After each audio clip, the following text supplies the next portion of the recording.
બટેટી ભૂંગળીનો programme છે તો આ બટેટી છે એ બફાઈ ગઈ છે, તમે જોઈ શકો છો. આની છાલ કાઢી અને વઘાર કરવાનો છે. ત્યારબાદ ફ્રેન્ડ્સ આ મસાલો છે સંતોષ તો બટેકા ભૂંગળાનો સ્પેશિયલ ભાવનગરવાળાનો આ પણ લાવ્યા છે. અને ફ્રેન્ડ્સ એટલા ભૂંગળા લાવ્યા છે 500 ગ્રામ, આની નાની સાઇઝ છે.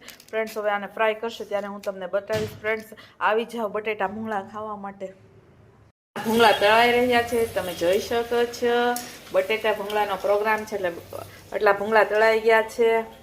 ત્યારબાદ અત્યારના આમાંથી ઝારામાંથી તેલ કાઢી રહ્યા છે અને યલો કલરના ભૂંગળા છે.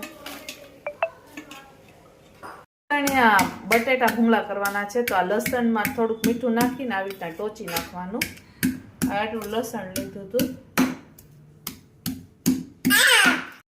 ફ્રેન્ડ્સ આપણે બટેટા ભૂંગળામાં છે ને પહેલાં સાદા કાઢવાના છે તો આ બટેટાના પીસીસ કરી નાખ્યા હતા અને બેઝિક મસાલો તેલ હળદર મીઠું અને મરચું નાખી દીધું છે. ત્યારબાદ ઉપરથી આપણે લસણિયા કાઢશું કારણ કે અમુક લોકો છે એ લસણ ખાતા નથી એટલા માટે એના સાદા બનાવવાના છે.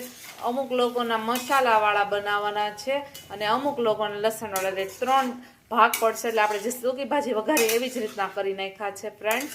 ત્યારબાદ ઉપરથી આપણે લસણનો વઘાર કરીશું. તેલ ગરમ થઈ ગયું છે, ઉપરથી આપણે વઘાર કરીશું. આવી રીતના બટેટામાં લસણ પણ ટોચાઈ ગયું છે. હવે ગરમ થઈ જાય એટલે લસણની પેસ્ટ એડ કરીશું. બાદ હવે લસણની પેસ્ટ એડ કરશું કારણ કે લસણિયા છે એટલા માટે.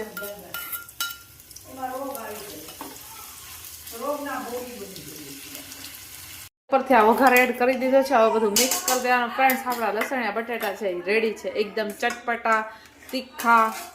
ફ્રેન્ડ્સ તમને જો ઓછું મરચું લાગતું હોય તમે ઉપરથી હજી નાખી શકો છો વઘાર કરીને, પણ અમે મીડિયમ ખાઈએ છીએ એટલે અમે આ રીતના બનાવ્યા છે.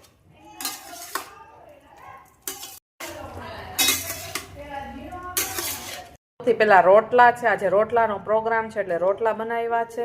ત્યારબાદ આ અડદની દાળ છે. ફ્રેન્ડ્સ અડદની દાળ અને રોટલા ખાવાની ખૂબ જ મજા આવે. અત્યારના શિયાળો ચાલે છે એટલે ગરમા ગરમ રોટલા, પછી આ અડદની દાળ છે. ત્યારબાદ આ રીંગણા બટેટાનું શાક છે, ભાત છે. ત્યારબાદ અથાણામાં જોઈએ તો આંબા હળદર અને હળદર છે, શિયાળામાં આવે છે એટલા માટે અમે સમારી રાખીએ છીએ. પછી કચુંબર છે, ટમેટા અને કોબીની, એમાં મીઠું મરચું લીંબુ નીચું છે અને છાશ છે. ફ્રેન્ડ્સ આજનું જમવાનું તમે જોઈ શકો છો. ફ્રેન્ડ્સ